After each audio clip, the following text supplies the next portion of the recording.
The Hebrew calendar is the calendar system used by the ancient Hebrew people.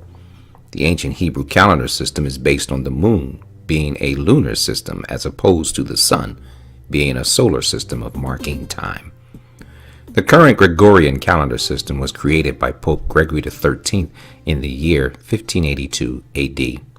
And in the year 1752 AD, the British Calendar Act was signed, creating the current secular solar calendar that exists today. However, the calendar that exists today was also changed by Pope Gregory XIII in 1582 AD. Here is what both calendars look like during the monumental changes.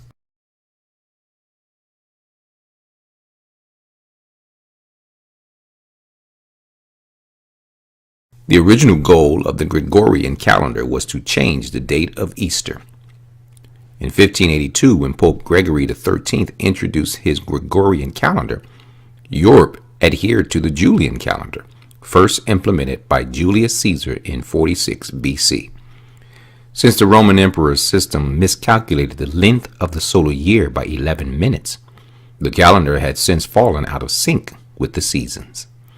This concerned Gregory because it meant that Easter, traditionally observed on March the 21st, fell further away from the spring equinox with each passing year. Ironically enough, prior to the Gregorian calendar introduced onto the world stage, the Julian calendar of Julius Caesar reformed the calendar system to January the 1st in 46 BC. Prior to Julius Caesar's calendar reform, March the 25th was the beginning of the new year.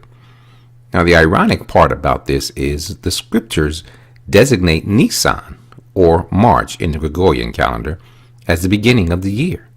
Nisan is the beginning of the year because it marks a great move of the Most High, delivering his people from bondage. Spring marks a new beginning, a fresh start, actually leaping forward. Take a look at the month January. The name, like 100% of ancient paganism, skillfully incorporated into the Christian belief system, does not honor the Most High. January gets its name from Janus, the Roman god of beginnings.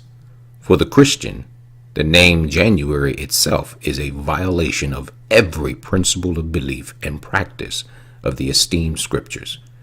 How can it be that Christians, along with the secular world, would gather in a church building allegedly praying in the new year of January? January and February were months added by the Julius Caesar calendar reform in 46 BC.